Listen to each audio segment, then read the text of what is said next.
Vamos ao nosso estudo hoje, a carta de Paulo aos Hebreus, o capítulo 9. Nós vimos nas assembleias anteriores que o autor aqui da carta, ele faz um grande esforço para mostrar o significado das duas alianças que Deus fez com os homens. E nós precisamos meditar, refletir sobre esse assunto para compreendermos o que foi a velha aliança, aquela que está no Velho Testamento, e o que veio a ser depois a nova aliança, para nós entendermos melhor como a igreja dos nossos dias tem se conduzido. O que a gente percebe é que não existe um entendimento mais claro a respeito do que é a velha aliança e do que é a nova aliança. Faz-se uma grande mistura dessas duas coisas e se coloca na igreja como se fosse uma doutrina. Quando a gente examina este livro aqui que o apóstolo nos deixou, fica bem claro para nós que tem muita gente que faz aquilo que não convém, porque não tem entendimento. Então a palavra, ela nos ensina que a primeira aliança, aquela que foi feita com Moisés, lá na antiguidade, ela era imperfeita. Ela foi feita para um tempo de transição. Ela deveria durar um certo tempo até que uma nova aliança, um novo pacto pudesse ser feito. E ele aconteceu com a vinda ao mundo de Jesus Cristo, o nosso Senhor. Aí no capítulo 9, na introdução, falando da primeira aliança, ele diz que ela tinha ordenanças de culto divino e um santuário terrestre. Então não quer dizer que o que faziam ali, embora fosse de natureza terrena, não significasse alguma coisa espiritual, alguma coisa divina. Mas nós também vamos perceber que existia uma forte representação material daquilo que havia no céu. Um tabernáculo estava preparado. O primeiro, em que havia o candelabro e a mesa e os pães da proposição, ao que se chama o santuário. Mas depois do segundo véu, estava o tabernáculo que se chama o Santo dos Santos, onde tinha o incensário de ouro e a arca da aliança, coberta de ouro toda em redor, em que estava um vaso de ouro que continha o maná e a vara de Arão que tinha florescido, e as tábuas da aliança. E sobre a arca, os querubins da glória, que faziam sombra no propiciatório, das quais coisas não falaremos agora particularmente. Então, ele diz que lá no tabernáculo havia ali dois ambientes bastante distintos. Num deles, no primeiro ambiente, todos os sacerdotes podiam entrar. Mas após aquele ambiente havia um véu e um segundo tabernáculo, onde somente entrava o sumo sacerdote. Era como se houvesse um conhecimento, uma revelação acessível aos sacerdotes humanos, mas lá dentro havia coisas que nem todas as pessoas podiam ter acesso. Era o segundo tabernáculo, chamado de Santo dos Santos. Isso havia lá na época de Moisés, quando ele fez lá aquela tenda que se chamou tabernáculo, né, onde os sacerdotes ficavam, onde ficavam os vasos sagrados para fazerem as abluções, os sacrifícios e todas as coisas que eles faziam como prática sacerdotal. Estando estas coisas, no versículo 6, assim preparadas, a todo tempo entravam os sacerdotes no primeiro tabernáculo, no primeiro ambiente, cumprindo os serviços que eram comuns a esses sacerdotes. Mas no segundo, naquele que estava além do véu, só o sumo sacerdote entrava uma vez por ano, para, através de sangue de animais sacrificados, oferecer por si mesmo aquele sangue e também pela culpa do povo. Era uma forma de aliviar as consciências daqueles que cometiam pecado. A gente sabe que era apenas um alívio, não era uma solução, porque todos aqueles animais que eram mortos e sacrificados e que doavam o seu sangue para esses sacrifícios, eles eram, digamos assim, tragados pela morte. Eles não conseguiam vencer a morte. E como eles desapareciam na morte, o pecado voltava a acontecer na cabeça daqueles que tinham feito a oferta. Isso foi mudar depois, quando Jesus, sendo sacrificado e derramado seu sangue para a remissão dos nossos pecados, ele venceu a morte. Então aquela oferta não precisava mais ser feita de novo, né? Não havia necessidade, porque Jesus, ele venceu a morte e os infernos. Então, por meio dele, nós somos desobrigados de fazer qualquer tipo de oferta ou sacrifício por nossos pecados. Pode ser que você faça oferta por outras coisas, mas não pelos nossos pecados, porque Cristo já fez esse sacrifício definitivo. Então, recapitulando aí no versículo 7, no segundo tabernáculo, somente entrava o sumo sacerdote uma vez por ano. E ele entrava levando o sangue de animais sacrificados, que era oferecido pelos pecados dele e pelas culpas do povo, dando nisso a entender o Espírito Santo que ainda o caminho do santuário não estava descoberto, enquanto se conservava em pé o primeiro tabernáculo. Então, o que o Espírito Santo dava a entender com isso é que o caminho para nós termos acesso ao conhecimento das coisas celestiais estava vedado enquanto aquele primeiro tabernáculo estivesse de pé. Enquanto o sacerdócio de Levi estivesse valendo, até os dias de Cristo foi assim, não havia como a gente ter acesso ao conhecimento que está além dessa vida. E depois, pelo Espírito Santo, nós podemos ter acesso a esse conhecimento, porque Jesus, simbolicamente, com a sua morte sacrificial, ele rasgou o véu que havia entre os dois tabernáculos.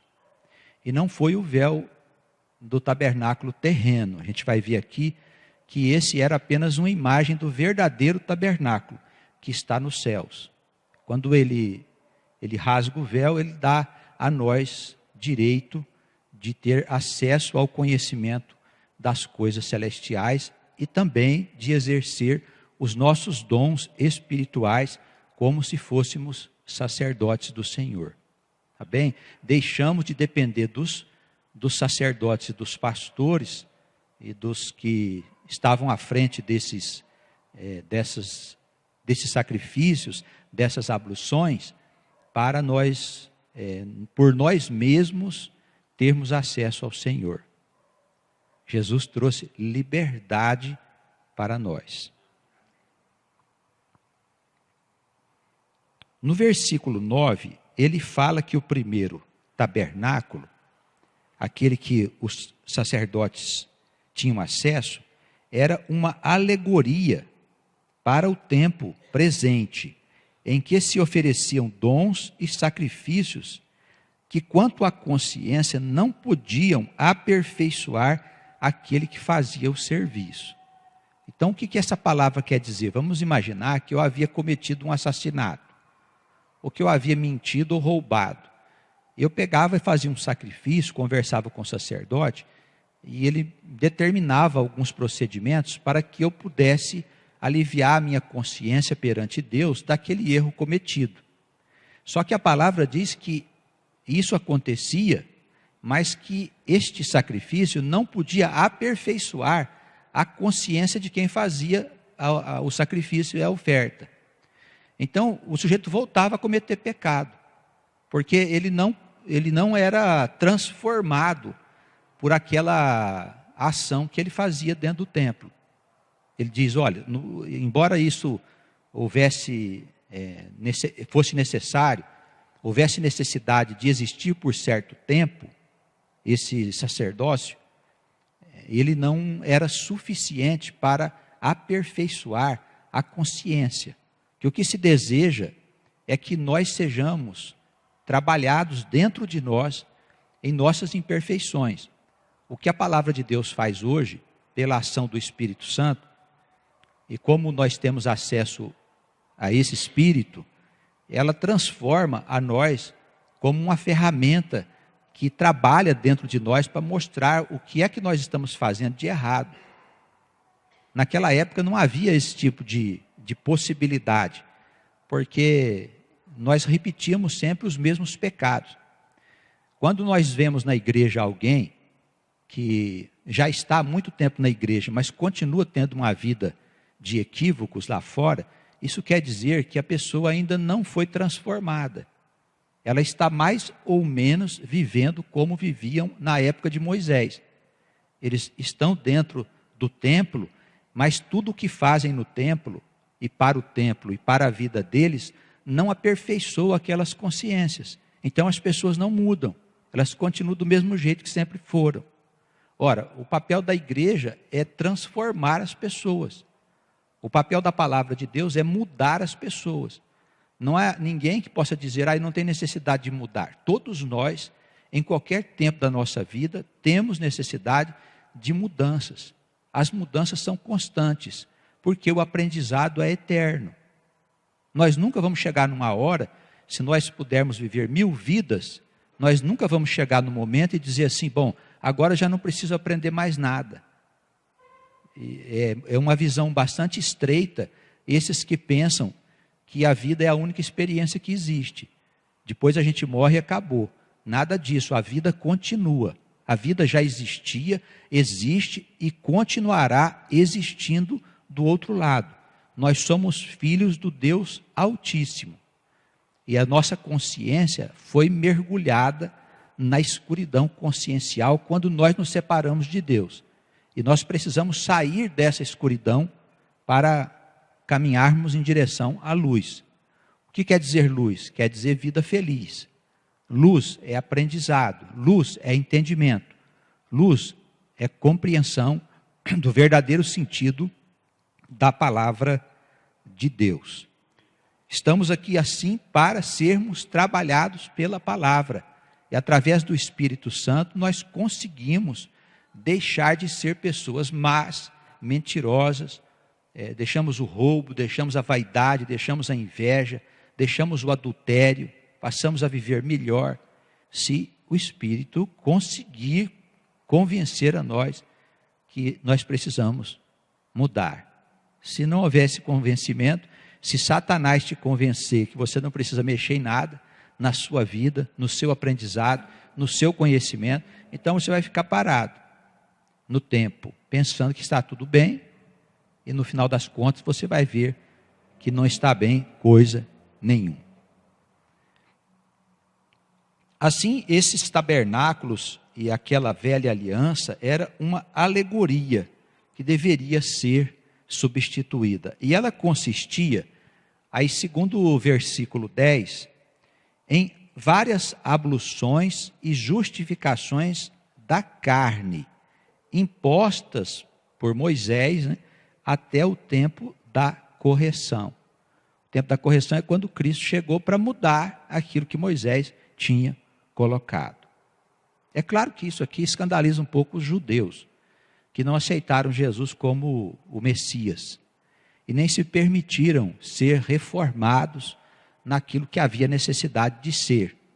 E continuam ainda lá, alguns, esperando o Senhor que veio, e eles não perceberam.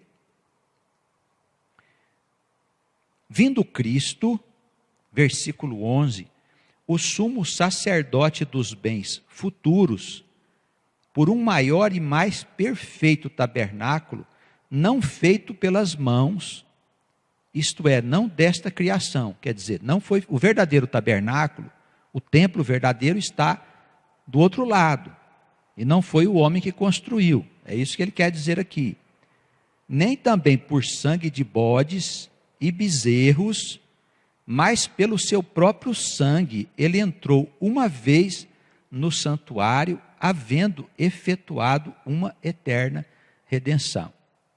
Então, ele, como um sumo sacerdote, entrou lá no Santo dos Santos e fez um sacrifício com o seu próprio sangue.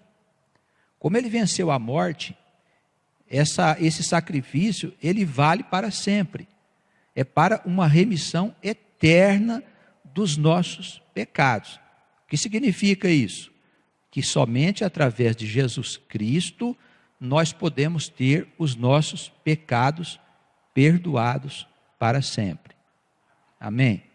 E se isso acontece, a vida nossa será renovada. E nós não voltaremos mais ao pecado. Isso não quer dizer que, uma vez que o Senhor nos perdoou, que a gente pode deixar de andar no caminho dele e voltar para a vida. Se a gente fizer isso, como diz a própria Escritura, o espírito que saiu da casa, que somos nós, vai voltar com 7 companheiros. E o nosso estado será pior do que quando nós fomos pedir ajuda ao Senhor. Quando nós passamos a viver com Deus, nós entramos num caminho definitivo. A gente não pode entrar lá e pedir ajuda para Deus, depois que Ele nos ajuda, nos assiste, nos socorre, a gente pega e sai aí pela vida fazendo aquilo que não convém. Tá bem? Temos que ter cuidado para não nos deixarmos arrastar pelas ilusões do mundo, que cada dia estão piores.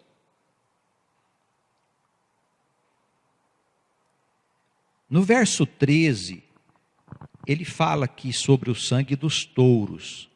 Se o sangue dos touros e dos bodes e a cinza de uma novilha esparzida sobre os imundos, sobre os pecadores, os santifica quanto à carne, quanto mais o sangue de Cristo, que pelo Espírito eterno se ofereceu a si mesmo, imaculado a Deus. Este sangue purificará as vossas consciências das obras mortas.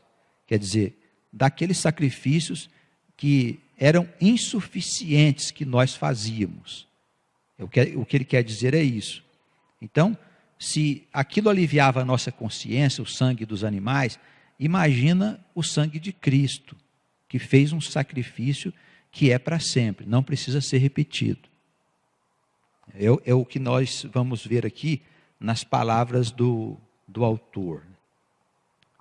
Por isso, ele é mediador de um novo testamento, para que, intervindo a morte para a remissão das transgressões que havia debaixo do primeiro testamento, os chamados recebam a promessa da herança eterna. Então, aqui no versículo 15, a palavra estabelece o papel de Cristo. E isso não pode ser dispensado de maneira nenhuma. Eles costumam dizer que há muitos caminhos, para nós chegarmos a Deus. Não, não há muitos caminhos. Só existe um caminho, que é Cristo. Os demais caminhos não são verdadeiros.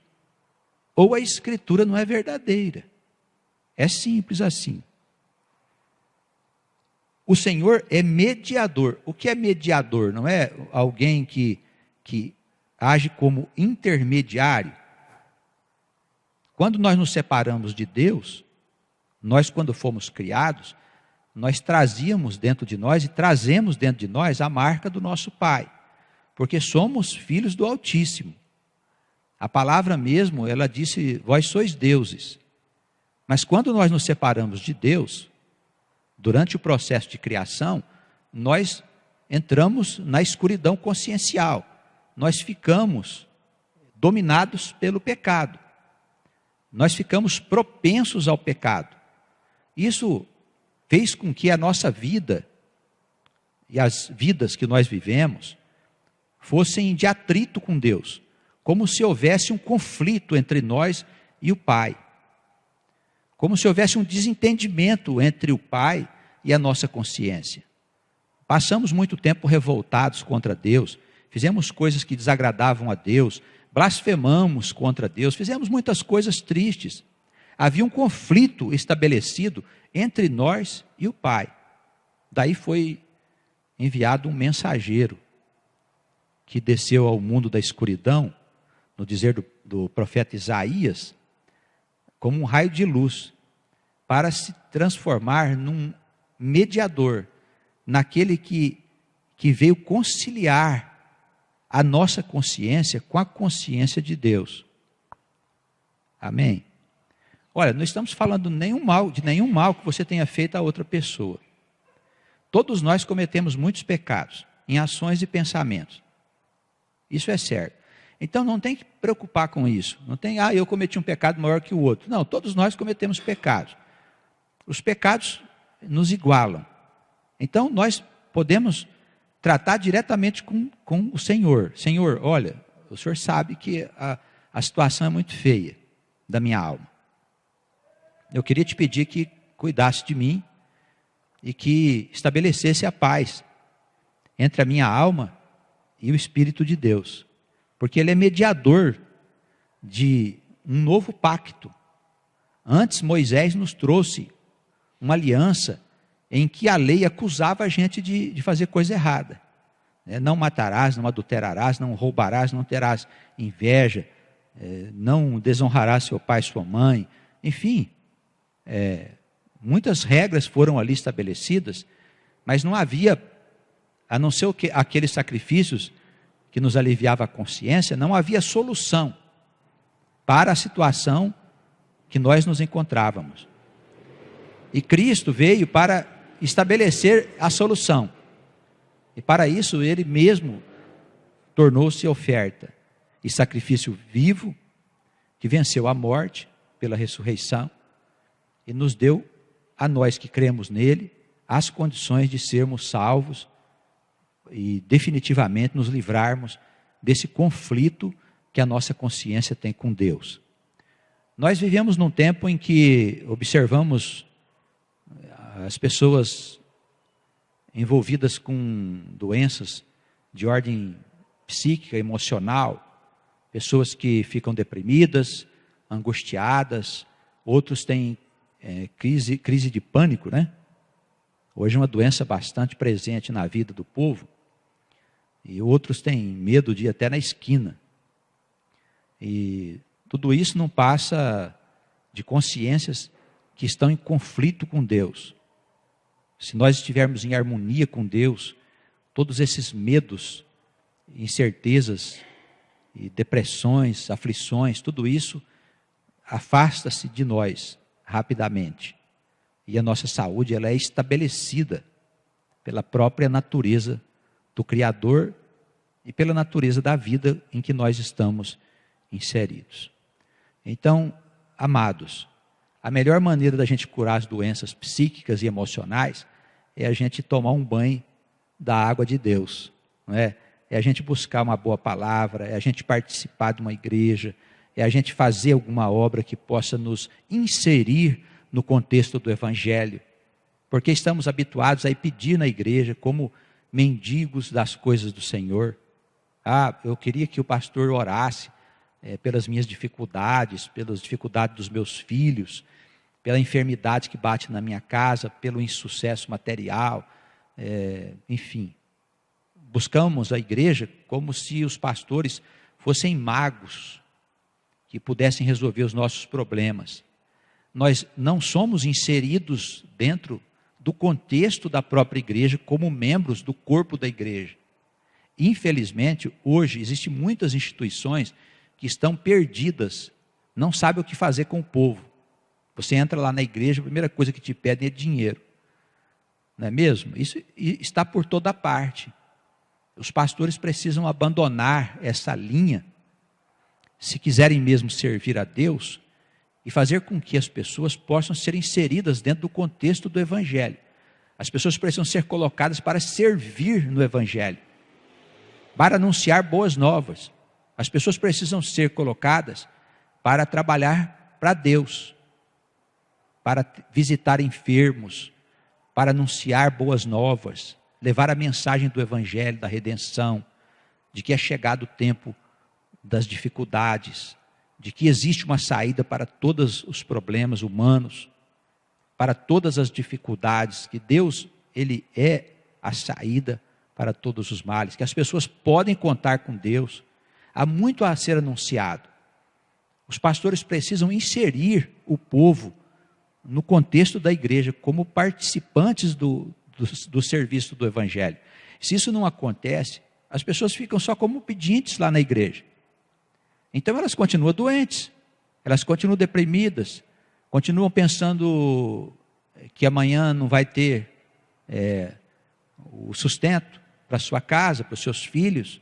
Elas não têm aquela confiança em Deus que nós precisamos ter para dar conta das nossas obrigações. Jesus é assim o mediador dessa nova aliança, desse novo testamento. Veio colocar uma harmonia entre nós e o Senhor. E teve que intervir com a sua morte, senão nós não poderíamos herdar essa salvação. E ele faz aqui algumas considerações sobre o testamento, né? Diz, você só pode receber o Novo Testamento quando o testador morreu, né? Então o testamento só tem força para mudar a nossa vida se nós recebermos a herança daquele que morreu, que é Cristo. Então por isso foi necessário que ele morresse na cruz para a nossa libertação.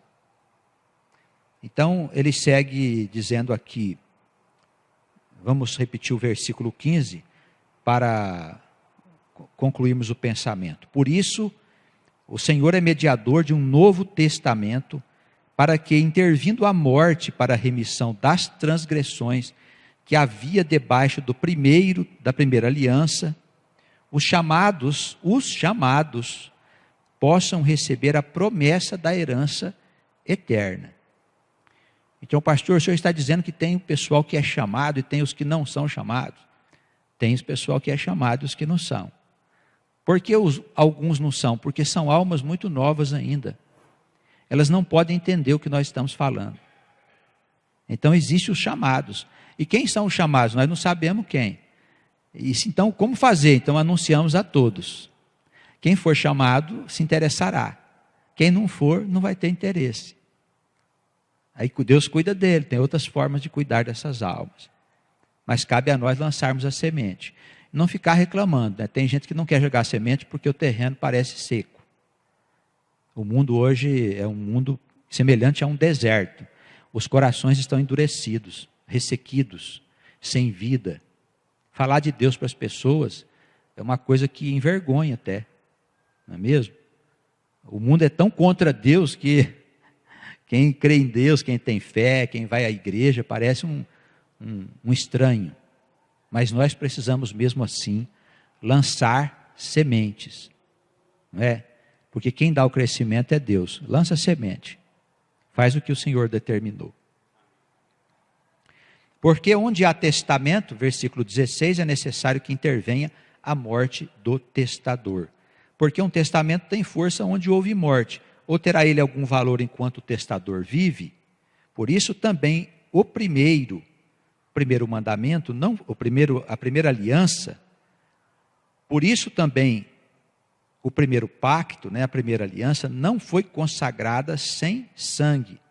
Porque havendo Moisés anunciado a todo o povo os mandamentos segundo a lei, tomou o sangue dos bezerros e dos bodes com água, lã púrpura e sopo, e aspergiu tanto o mesmo livro como todo o povo, dizendo: este é o sangue do testamento que Deus vos tem mandado.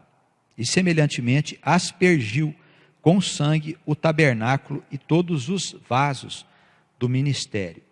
E quase todas as coisas, segundo a lei, se purificam com sangue, e sem derramamento de sangue não há remissão.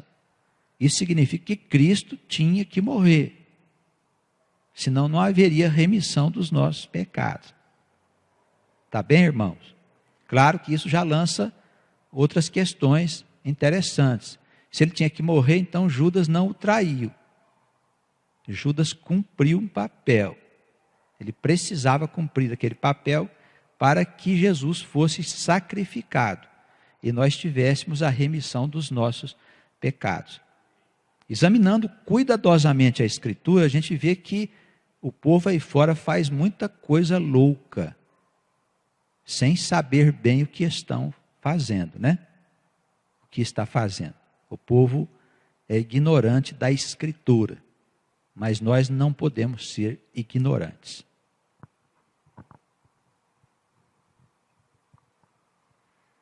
Verso 23, vamos concluir. De sorte que era bem necessário que as figuras das coisas que estão no céu assim se purificassem, mas as próprias coisas celestiais com sacrifícios melhores do que aquele que Moisés fez, que foi o de Jesus.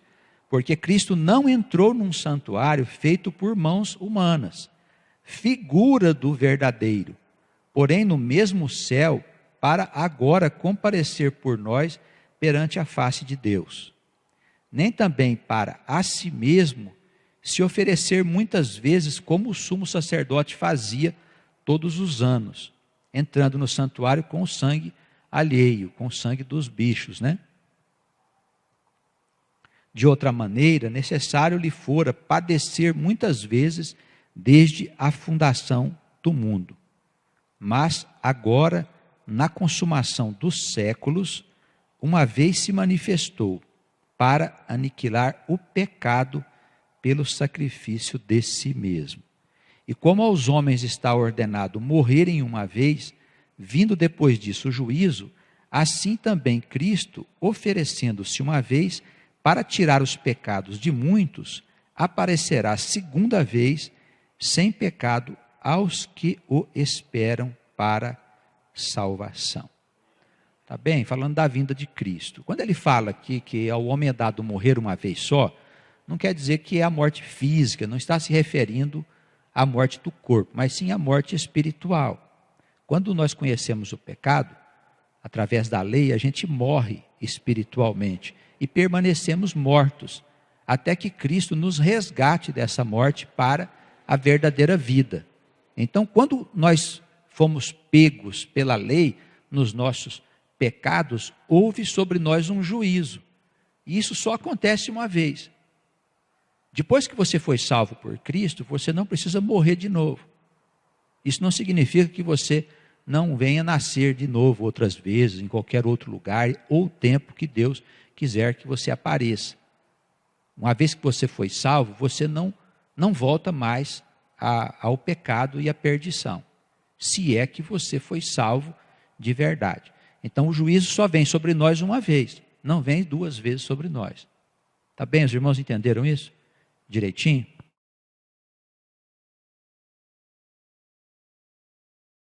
Aqui também fica claro que Jesus aparecerá, né, na sua vinda gloriosa para mostrar ao mundo que as coisas que ele disse que iriam se cumprir, cumpriram. E nós que somos do Senhor, aguardamos esta vinda gloriosa. Amém? Na próxima semana, vamos continuar aqui falando no capítulo 10 dos sacrifícios insuficientes. Ele está tratando mesmo das duas alianças e mostrando que uma é mais está mais adiante da outra, e que aquela aliança do passado precisa ser deixada de lado definitivamente. Amém.